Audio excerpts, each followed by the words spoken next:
Hi, good to see you all. So today we are going to continue ethacranic acid.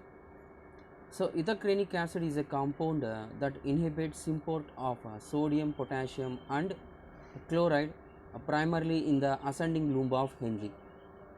Okay, so we seen the mechanism how it's going to carry on. So different type of drugs like loop diuretics. Similarly, ethacranic also is one of the diuretic water pill inhibits import of sodium, potassium and chloride primarily in ascending limb of Henle, but also in the proximal and distal tubule. In addition to this, we are going to see the achievement at proximal followed by the distal. Okay, this entire pharmacological action result in excretion of these ions, increased urinary output and reduction in extracellular fluid. Okay, these compounds have been classified as a loop or high ceiling diuretics.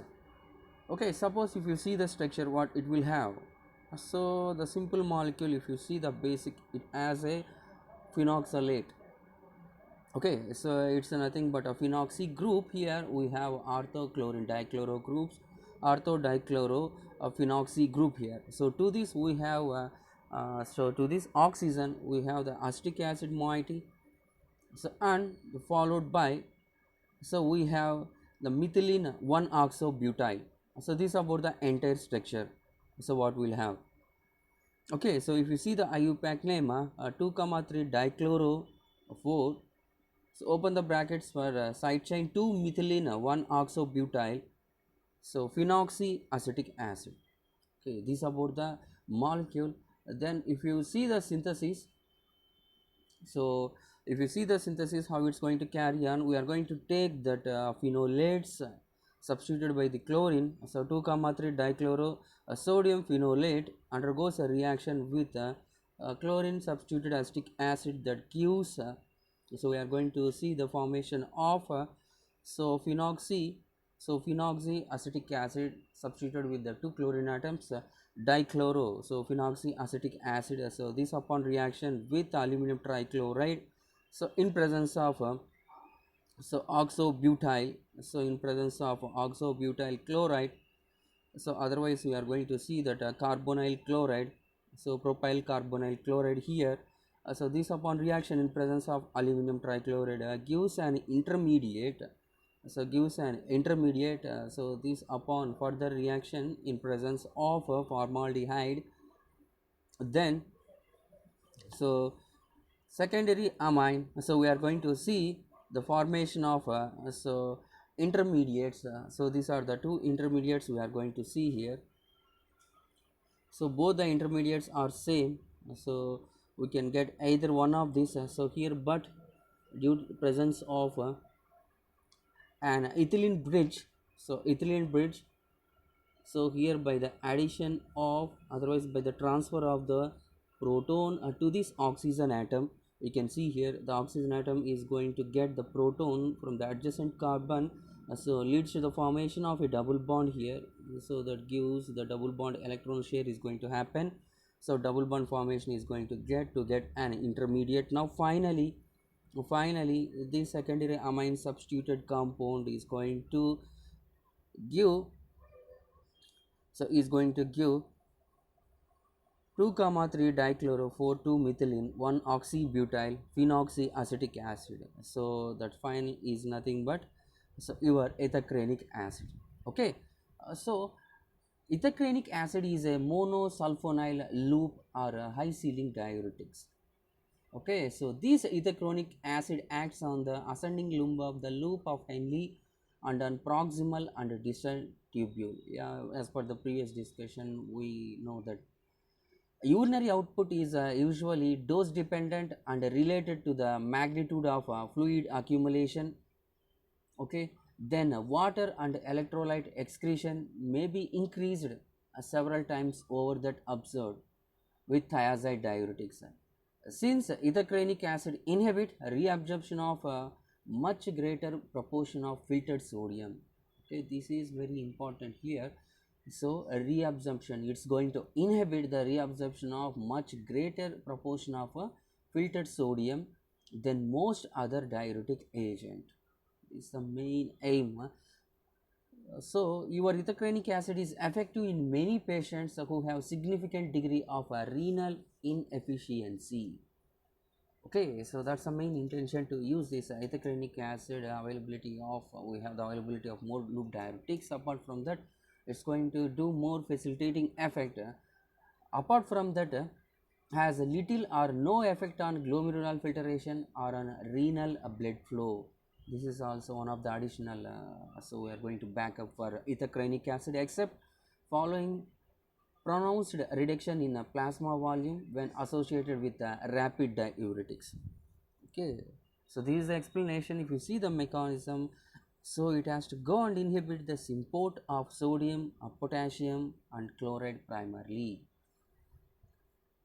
So where it has to go and do in ascending limb of the Henle additional to the proximal and distal tubule. These entire action result in excretion of these ions, increased urinary output and reduction in extracellular fluid. Diuretics also lower blood pressure initially by reducing plasma and extracellular fluid volume. Cardiac output also decreased, explaining its anti-hypertensive action. So this is about the mechanism. Okay, if you see the SAR, so how it's going to we explain for the structure the SAR. So we know that ethacranic acid is a phenoxyacetic acid derivative. Okay, so we are going to take this as a basic molecule, phenoxyacetic acid, which is the only important member of the class of drugs. Okay, only important member of class of the drugs. Let's draw the structure. If possible, we are going to draw the structure here. So ethacranic acid.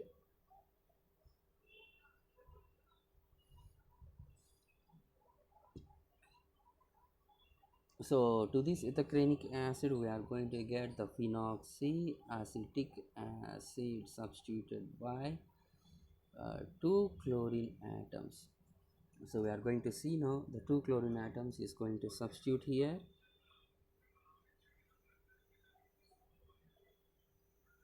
Okay, so then followed by at fourth position, we are going to give the numbering as 1, 2 and 3 and 4.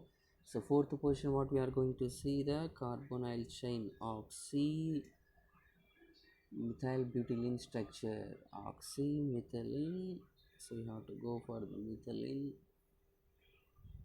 oxymethylene butyl structure.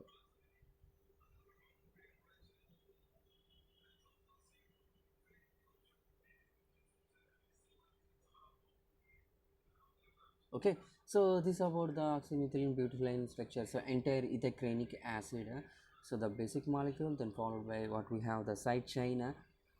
If you see the structural active relationship where you have to concentrate based on the activating group, those are nothing but chlorine, and otherwise we are going to see the methyl occupying either at third position and fourth position, either at third, either at second position. Okay, so these are the two positions where you are going to activate the ring. So these are said to be activating groups occupy either at third, otherwise at second positions. And acrylyl moiety which reacts with sulfhydryl. So you are going to see here acrylyl moiety, so reacts with sulfhydryl containing receptor. Okay, sulfhydryl containing receptor. See, if you have the receptor, so receptor accepting site containing sulfhydryl, so sulfhydryl containing receptor here.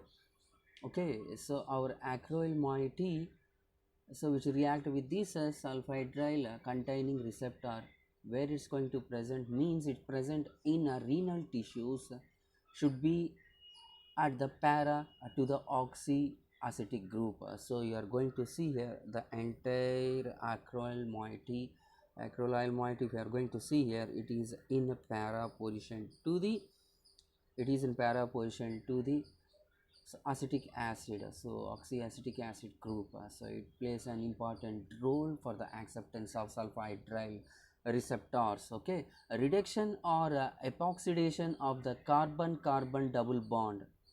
Okay, suppose if you are going to reduce reduction, otherwise further proceedings of epoxidation of the carbon carbon double bond in the acryl moiety. So carbon carbon double bond in the acryl moiety, what it's going to lead? So this going to be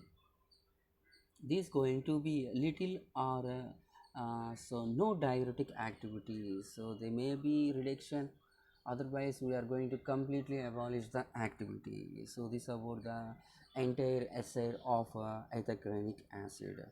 Okay, now see here, so what we'll have apart from that adverse effect, so the brand name we can see as ID crane. How they give an ID crane? ID crane means we can use for the edema. ED stands for the edema. ECRIN stands for the basic molecule. What we have, the ethacranic acid is a loop diuretics water pill used to treat fluid retention in people with congestive heart failure, liver disease, or a kidney disorder such as nephrotic syndrome. Common side effect if you see for ID crane includes dizziness, lightheadedness, headache, then blurred vision. Okay, so this about the entire ethacranic acid. Then apart from that, so if you see how they can be used, so edema means we are going to use for so heart failures. So we are going to eliminate the excess water from the body. Okay, this is one of the main use. Then so apart from that, so kidney diseases then heart cancers, then some of the liver diseases that can be used. Okay, either it can be in adults or otherwise in children's. Okay, this may be the uses we are going to see. Then apart from that, we have the important topic as a spironolactone. Okay, so we are going to see the drug as a spironolactone. Okay, what is the spironolactone and where it comes? The what's the classification? If you see the classification as a potassium sparing diuretics. Okay, so it is a potassium sparing diuretics. So what does it mean, potassium sparing diuretics? So what it's going to do? So it's going to spare its potassium from losing from the kidney. Okay, so from losing the potassium, we are going to prevent this potassium sparing diuretics by the use of potassium sparing diuretics. How? So before that, let's see the molecular structure. So before that, let's see the molecular structure here. What we'll have? So we'll have the basic molecule. So it stands for the spiro. So spiro indicates. So here the spiro indicates. So we have the spironucleus. So this 2 5-member nucleus has been so treated like a spiro. So we have the spironucleus here. So D and D. So which is a lactone containing E ring. So this is a lactone, spironolactone. So total number of carbon atoms if you see, so it will have almost 21 carbon atoms. Okay, so the IUPAC name stands for 7 alpha acetyl at the 7th position. So if you are going to see, I am going to give as an alpha here. So alpha 7 alpha acetyl thio. So the acetyl group attached to the sulfur. So it's an alpha 7 alpha acetyl thio. 17 alpha hydroxy. So 17 alpha hydroxy. So 3 oxopreg. So 3 oxopreg. 4 in 21 carboxylic acid gamma lactone. Okay, so this about the spironolactone. So if you see the mechanism of action, spironolactone completely, so spironolactone, so completely what it's going to do. So before that have the words, what is the need to save the potassium? Okay, so why we are going to save the potassium? So if we are going to lose the potassium, okay, we have seen that sodium is reabsorbed by the epithelial sodium channels at the collecting tubule, but what happens to the potassium? So then how it's going to related with sodium reabsorption? Then how we are going to stand on this potassium? How we are going to save our potassium in? So let's see here. So how we are going to save the potassium now? So here the role of another pump, we have that sodium potassium ATPase pump, that is expressed on the basolateral membrane, comes into the picture here. As the sodium is reabsorbed from the apical membrane through the ion channels, it will be transported out of the membrane into the systemic circulation by sodium potassium ATPase pump, where sodium is exchanged for the potassium. Okay, so otherwise you see here the sodium is reabsorbed into the systemic circulation, whereas potassium is secreted into the tubules, resulting in loss of potassium. So as the sodium is more reabsorbed, potassium is more lost out of the body. So it's obviously a need note in order to save the potassium. Okay, that's why loop and thiazide diuretics mainly produce a hypokalemia. So we have to prevent this to occur. We have to frame the drugs in such a way so to prevent this potassium from loss. This category of drugs act at the loop of Henle and distal tubule respectively. They inhibit the sodium reabsorption at this location so that the filter rate reaches the collecting tubule in a rich sodium. So this is the main intention to save the potassium. Okay, so it's very good. Then after that, so if you see the mechanism of potassium, that means the sodium so potassium sparing diuretics, a spironolactone completely inhibit the aldosterone dependent sodium potassium exchange channel in the distal convoluted tubule. Okay, well and good. This action leads to increased sodium and water excretion but more potassium retention. The increased excretion of water leads to diuretic and also antihypertensive effect. That's well and good. Then, so this is the important case where we have to see that what's the metabolism that's going to generate by the spironolactone. Okay, so this spironolactone is deacetylated to give 7 alpha thiospironolactone. So which upon which upon so S methylated to 7 alpha thiomethyl spironolactones. So or undergoes an elimination reaction to canorenes. So this is about the important thing. So if you see how it's going to metabolize, let's draw the structure of so spironolactone. So we are going to draw the structure now in canorenes. So canorenes, how our spironolactone is going to transform.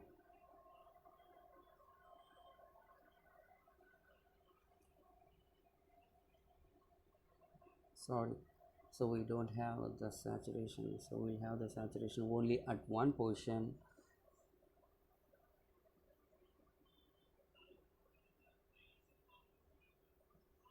Oxygen, then here what we'll have, then apart from that, so methylated portions, then proton here,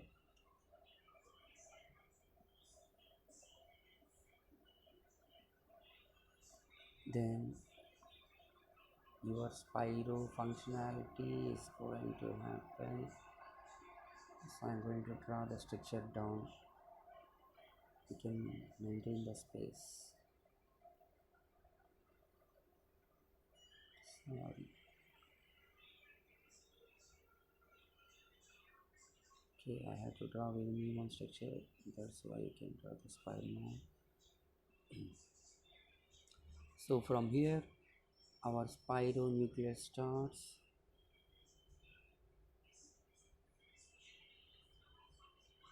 To this carbon, accurately to this carbon. Okay, so we have the lactone group here. So this is the lactone. So our sulfur alpha acetyl group, sulfur alpha acetyl here.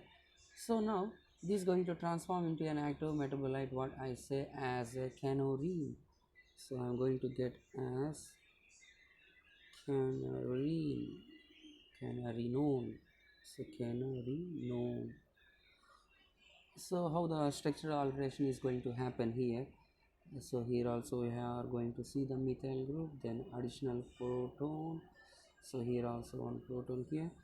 So how the structure is going to alter? Now see, just here by the replacement of sulfur acetyl group. So we are going to replace the sulfur acetyl group, then we have to insert the double bond here. We have to go and insert the double bond here. This will become sequenarinone. So this will become sequenarinone. Okay, this is a spironolactone.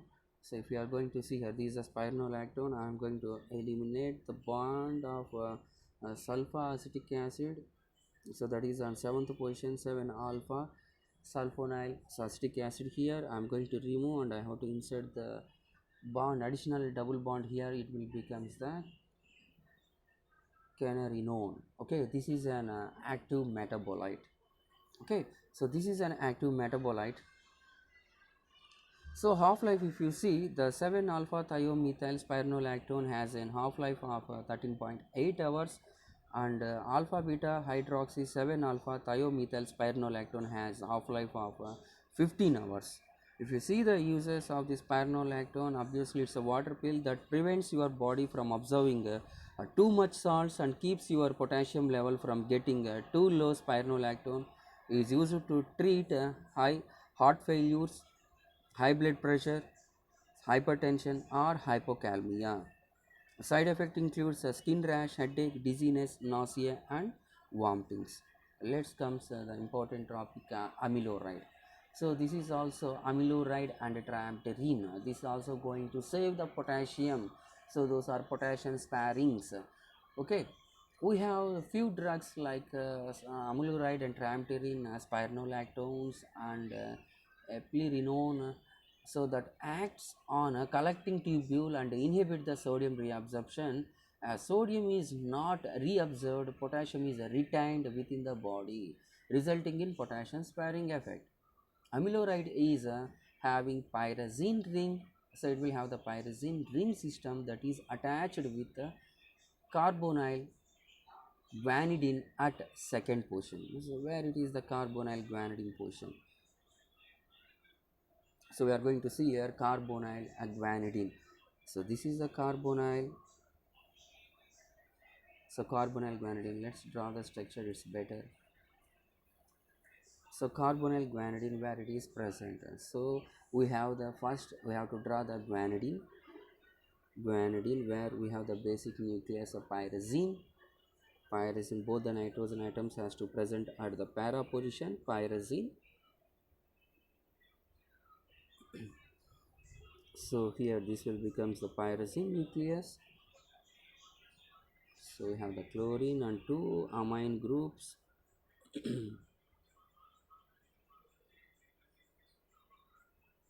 So two amine groups. Now it's going to attach us to the important nucleus. So that is said to be a carbonyls. Carbonyl group. So to this carbonyl group, let's have amide linkage with amine. Okay, so to this amine, it's going to show carbon double bonded amine group here,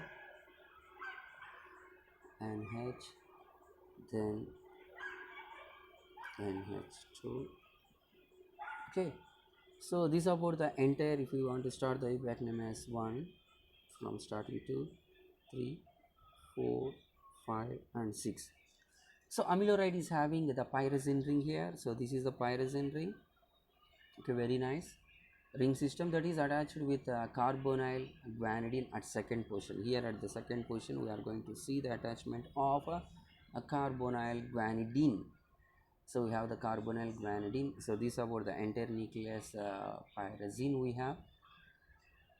Okay, so it is a pyrazinoyl guanidine derivative. So what we'll call as pyrazinoyl guanidine, pyrazinoyl guanidine pyrazinoyl guanidine derivative with two amino groups at the fifth position, and third position we have the two so amine groups we have in additionally, and followed by chlorine group at sixth position. So this about the potassium sparing diuretics of amiloride. If you see the IUPAC name as what we are going to give for this on 3 comma 5, 3 comma 5 diamino, 3 comma 5 diamino, 3 comma 5 diamino, 6 chloro. So 6 chloro, we have the 6 chloro pyrazinoyl, pyrazinoyl pyrazinoyl guanidine, pyrazinoyl guanidine. This about the entire IUPAC name for amiloride. As the name itself indicate that so here it's going to act on the, so it has to go and act on a potassium sparing diuretics. Let's see the mechanism of action for this one.